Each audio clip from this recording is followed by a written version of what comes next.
Vamos dar continuidade ao estudo dos gases, nessa oportunidade resolvendo as tarefas propostas de sua apostila 3, frente física 1, o módulo 7. Nessa sequência, o autor nos traz algumas questões, dentre elas a primeira que diz o seguinte: eu vou sempre estar conferindo aqui do texto original, pode ser que eu tenha digitado alguma coisa de maneira inadequada, então você não se preocupe, tá bom? O exercício diz assim, ó, a pressão do ar no interior dos pneus é recomendada pelo fabricante para a situação em que a borracha está fria. Quando o carro é posto em movimento, os pneus se aquecem, seus volumes têm alterações desprezíveis e ocorrem variações nas pressões internas. Considere que os pneus de um veículo tenham sido calibrados a 17 graus Celsius. Então vamos começar a pegar as informações que são relevantes aqui. Temperatura 1, 17 graus Celsius, eu vou ter que somar 273, como é de praxe, porque a minha temperatura tem que ser dada em Kelvin. Então, guarda essa primeira informação. Aí ele continua. Com uma pressão de 1,7 vezes 10 a quinta newtons por metro quadrado. 1,7 vezes 10 a quinta newtons por metro quadrado. Estão lembrados do que eu falei para você? Essa unidade de newtons por metro quadrado é força dividido por área.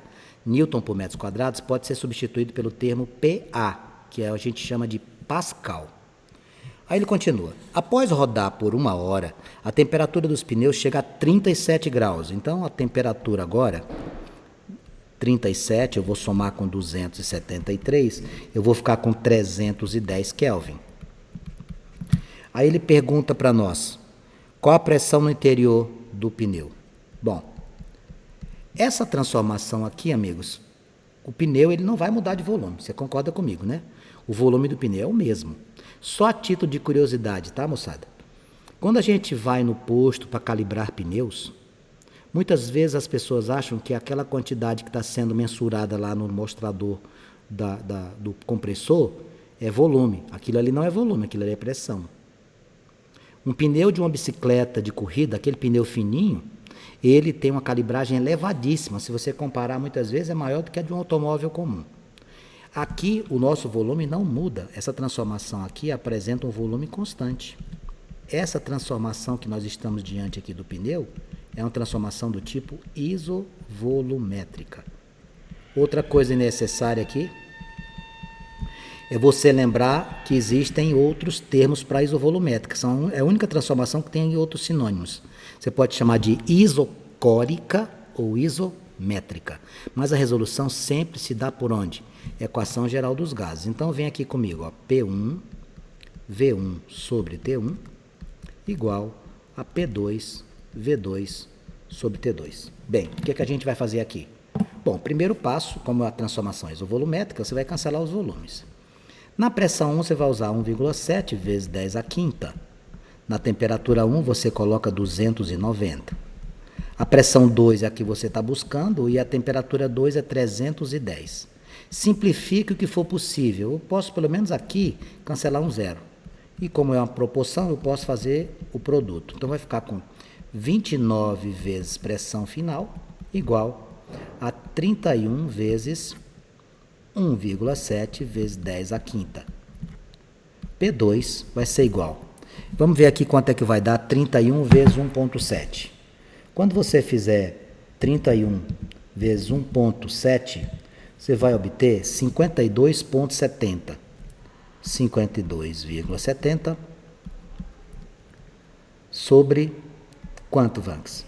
Sobre 29. Sobre 29. Aqui nós temos ainda a potência de quanto? De 10 a quinta, né? Vamos lá. 29, é do 29? Isso, 29. Deixa eu dividir aqui por 29 para ver quanto que vai dar. Quando você fizer esse cálculo aqui, você vai encontrar 1,8. Aqui na frente tem um 10 a quinta. Você vai encontrar 1,8. 1,8 vezes 10 a quinta. Qual unidade aqui? Newton por metro quadrado. E nas alternativas, quando eu digitei aqui, amigos, eu deixei de colocar as potências, tá? As alternativas, elas apresentam a potência. 1,8 vezes 10 a quinta newton por metro ao quadrado seria a letra A. Para ser só 1,8, ali tinha que estar escrito Pascal, viu? Então, aqui, quando eu for 1,8 vezes 10 à quinta newtons por metro quadrado, ou 1,8 vezes 10 à quinta Pascal. A gente pode encontrar dessa forma também. Por gentileza, letra A na questão de número 1. A questão de número 2, ela não traz cálculos, ela traz apenas uma avaliação, apenas uma análise teórica do comportamento das transformações. Então, vejamos aqui. Ó. Considere um gás ideal que passa por duas fases por meio de um processo isotérmico. Vamos anotar aqui. Ó. Se eu estou falando para você que o processo é do tipo isotérmico, eu estou afirmando que a temperatura é constante. Então, de cara, eu vou ter que raciocinar desta forma. Se eu estivesse trabalhando com P1, V1, T1, que é a equação geral, P2, V2, T2, a primeira coisa que eu teria que fazer era cancelar isso aqui. Então, eu vou ficar assim, ó. P1, V1, V1, P2, V2. Tá, aí ele continua. Por meio de um processo isotérmico reversível, sobre a pressão P e volume V desse gás ao longo desse processo, é correto afirmar. Amigos, quando a gente está trabalhando com equações, como a equação geral, ou com equações com a equação de Clapeyron, quando a gente utiliza a equação de Clapeyron, a gente encontra PV igual a N, R, T, não é assim? Esta relação aqui, NRT, ela é o quê? Ela é uma constante, tá? Ela é uma constante. O R vale, por exemplo, 0,082. Esse processo vai me dar uma relação constante, então esse valor P1V1 igual a P2V2 já seria o suficiente para resolver o nosso exercício. P1V1, P2V2 são valores o quê? Constantes. Eu ia marcar o quê? Letra A diz assim, PV é crescente de um estado para outro. Não. PV é constante, sim. A minha resposta aqui, letra B de bola. Vamos lá na equação de Clapeyron, que é esse N, número de mols. R, constante 0,082. T, temperatura em Kelvin. Questão de número 3, ele diz o seguinte. Um extintor de incêndio cilíndrico contém dióxido de carbono, possui um medidor de pressão interna que inicialmente indica 200 atm. Tá. Com o tempo, parte do gás escapa. O extintor perde pressão e precisa ser recarregado. Quando a pressão interna for igual a 160 atm, a porcentagem da massa de gás que terá escapado corresponde a quanto? Olha que interessante, aqui ele traz para a gente um exercício que envolve porcentagem na questão de número 3. Ele quer saber quanto foi que houve de perca. Então, o que a gente vai fazer?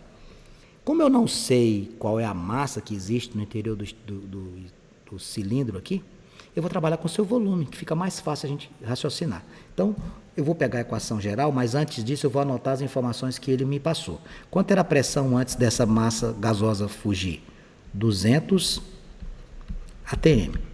O que ele disse? Que essa pressão pela saída do gás caiu para 160 atm. O que ele fala mais?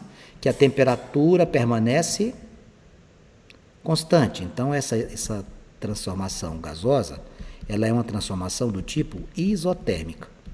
P1, V1, T1 igual a P2, V2, T2. Cancela aqui. O produto PV, acabei de fazer esse exercício ali na parte teórica, o produto pressão e volume é uma constante. Bom, o que eu vou fazer aqui? Eu não sei o que aconteceu com os volumes, por quê? Porque eu não conheço os valores deles. Então, o que eu vou fazer aqui? Eu vou descobrir quanto eu perdi e depois vejo isso na forma de porcentagem. Vou ficar com 200 vezes V1 igual a quem? A 160 vezes V2. Bom, com isso aqui, o que a gente vai fazer? Eu posso passar o 200 dividindo, vai ficar 160 V2 dividido por 200. Qual a relação que existe entre os volumes? Eu vou cancelar esse zero com esse zero. Pessoal, 16 dividido por 2 dá 8. 16 dividido por 20 dá 0,8. Se eu estou trabalhando com porcentagem, 0,8 corresponde ao quê? 0,8 corresponde a 80%, tá? 80%. Bom, a pergunta é, quanto foi que você perdeu? Quanto foi que você perdeu?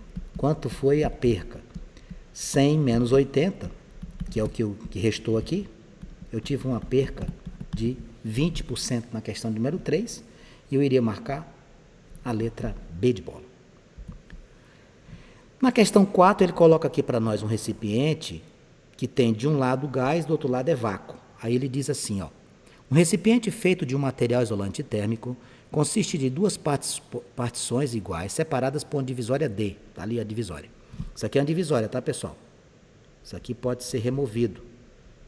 Se você remover, o que vai acontecer? O recipiente continua o mesmo, mas o ambiente do gás e do vácuo se unem numa só estrutura. Aí ele continua. Conforme mostra a figura a seguir. No lado direito do recipiente faz-se vácuo e na parte da esquerda se introduz um mol de um gás. Tá? Ele pegou e colocou aqui no lado direito um mol de um gás. Um mol de um gás. Aí continua o texto. Quando a divisória é removida, tu vai tirar a divisória. O gás se expande livremente, isto é, sem realizar trabalho. O gás agora vai ter mais espaço. Você está lembrado que o estado gasoso, o volume é o do recipiente, né? O que vai acontecer com o volume desse gás aqui? O volume vai dobrar, porque você vai ocupar todo o espaço. Você só ocupava metade. Agora, como tirou a divisória, o volume, quem define o recipiente, você vai ficar com o volume que é o dobro daquele que você tinha. Essa informação é importante. E atinge um novo estágio de equilíbrio termodinâmico. Determine a razão entre a pressão antes e a pressão depois. Ele quer que você calcule pressão antes dividido pela pressão depois. Isso aqui, transformando lá na nossa equação geral, é o P1 dividido pelo P2. É isso aqui que você está querendo procurar. É isso aqui que você está querendo achar. Então, o que é que eu vou ter que fazer? Eu vou ter que anotar as informações. Quais são as informações que eu tenho? Pressão inicial, não sei quanto que é. Pressão final, também não sei. Volume inicial, V1. Volume final, vamos pensar aqui. O volume final, quando você tira a divisória, como o gás tem forma e volume conforme o recipiente que ele está inserido, o volume 2 vai ser 2 vezes o volume 1. Olha aqui, olha que interessante. Você tirou isso aqui, o volume dobrou, porque você tirou a divisória, você removeu a divisória e você ficou com um espaço que permite afirmar que você tem o dobro do volume. Com relação à temperatura, nós estamos submetidos a uma temperatura idêntica, então o que é que eu tenho aqui? Uma transformação isotérmica. O que é que você vai fazer lá com o T? Você vai cancelar. Quando você for fazer o exercício, você vai cancelar. Então você vai pegar a equação geral e vai escrever aqui, ó, P1V1 sobre T1 igual a P2V2 sobre T2. Diante disso, primeiro passo, cancele, cancele. P1 vezes V1 igual P2 vezes, no lugar de colocar V2, você vai colocar o quê? 2V1. Olha só que legal. O que você vai fazer agora? Tem V1 em ambos os lados. Cancele. P1 igual a P2 vezes 2. O que você está procurando? Você está procurando a razão pressão antes e pressão depois. Em outras palavras, você quer P1 dividido por P2. Pega esse P2 e passa dividindo, Mariazinha, ó. P1 dividido por P2 vai ser igual a quanto? 2. Sua resposta na questão número 4 seria a letra B de bola. Na questão número 5, ele traz para nós novamente uma situação que envolve teoria. E ele diz assim, dentro de uma sala com ar-condicionado, a temperatura média é de 17 graus.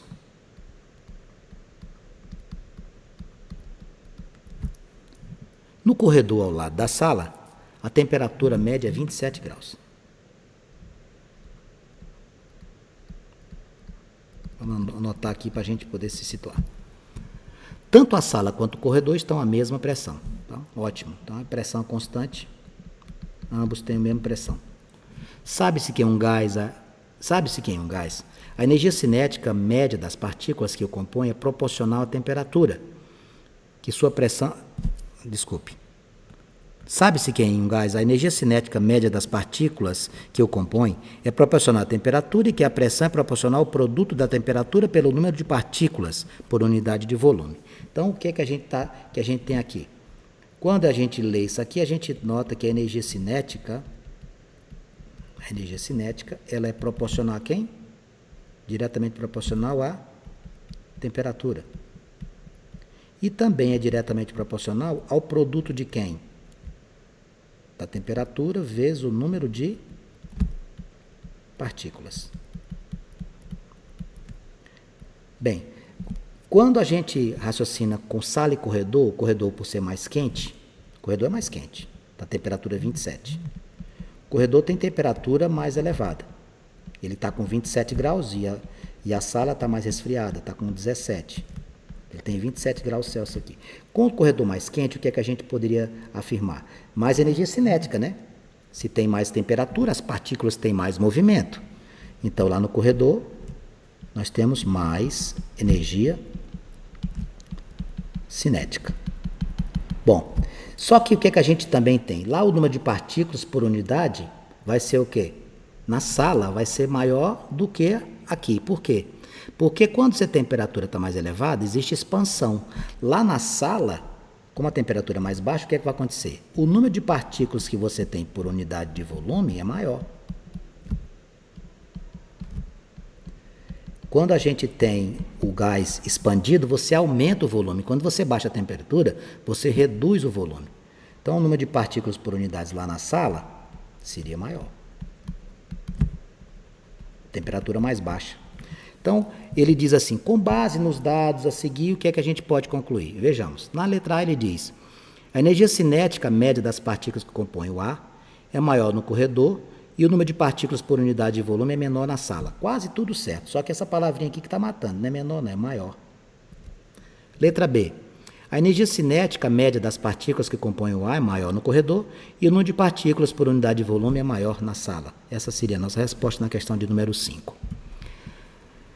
Questão de número 6, mais uma questão teórica, que ele diz assim, para um gás ideal ou perfeito, temos que as suas moléculas não exercem força sobre as outras, exceto quando colidem. Meus amigos, quando a gente tem um ambiente com partículas gasosas,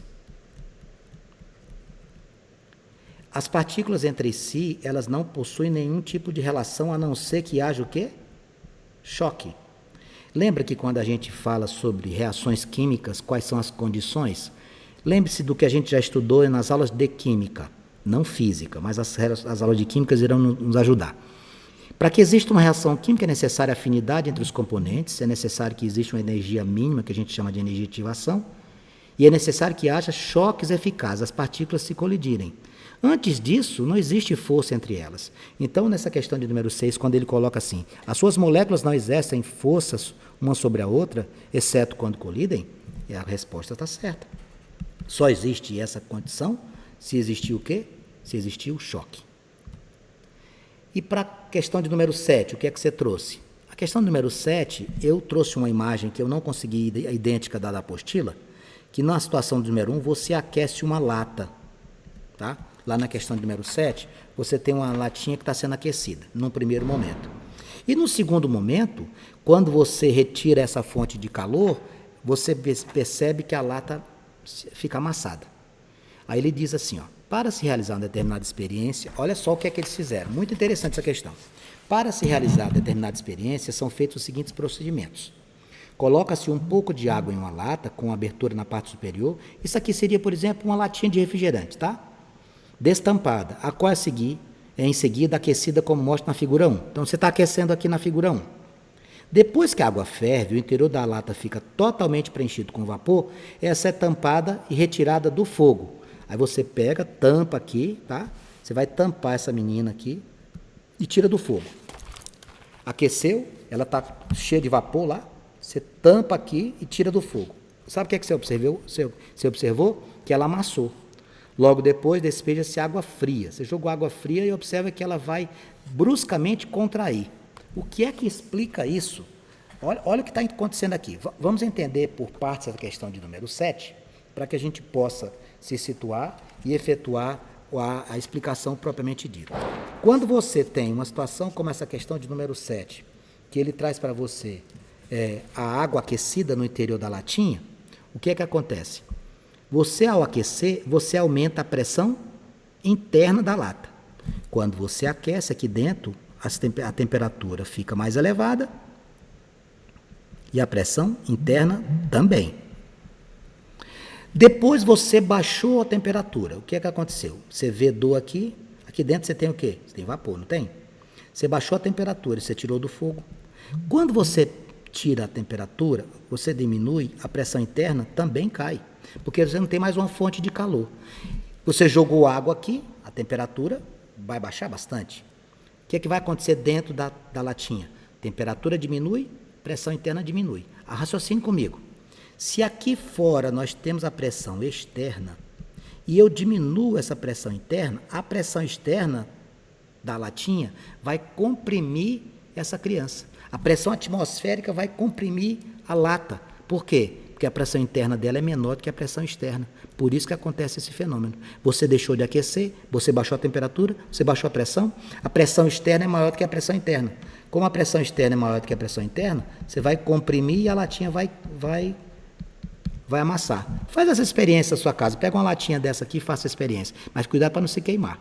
Então vamos ver aqui. Com base nessas informações, é correto afirmar que na situação descrita, a contração ocorre por quê? Letra A. A água fria, quando você joga água aqui em cima da latinha, provoca uma contração do metal. Nada a ver.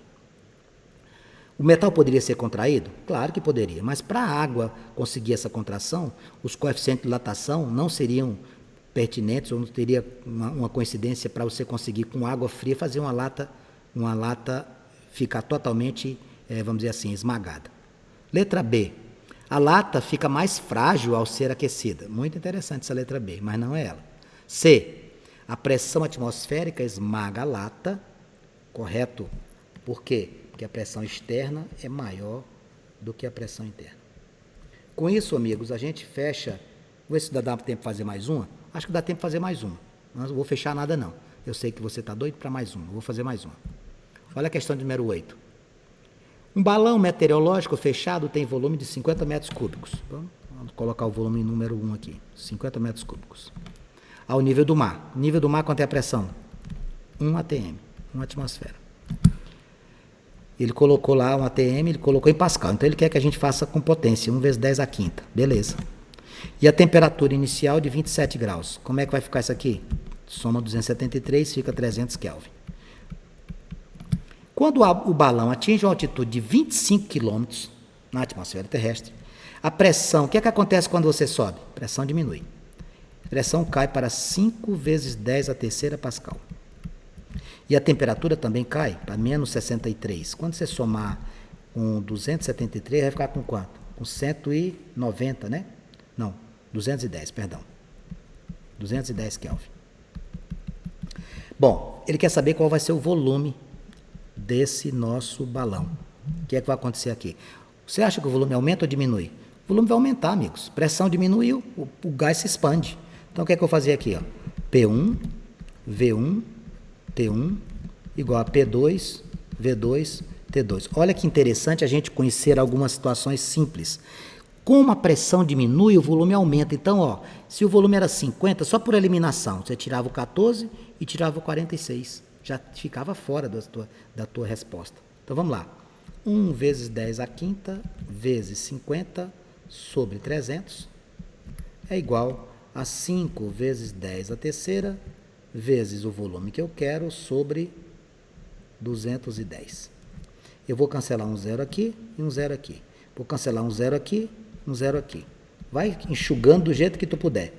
Aqui fica 10 à quinta vezes 5 sobre 3. Aqui fica 5 vezes 10 à terceira vezes V2. E aqui tem 21. Aqui cabe um monte de simplificações. Vamos lá, presta atenção. 5 com 5. 10 à terceira com 10 à quinta. Aqui sobra 10 ao quadrado. 3 com 21. Aqui fica 1, aqui fica 7. O que é que sobrou aqui? 10 ao quadrado, 100 sobre 1, igual a V2 sobre 7. Multiplicou cruzado. V2 é igual a 7 vezes 100, que dá quanto?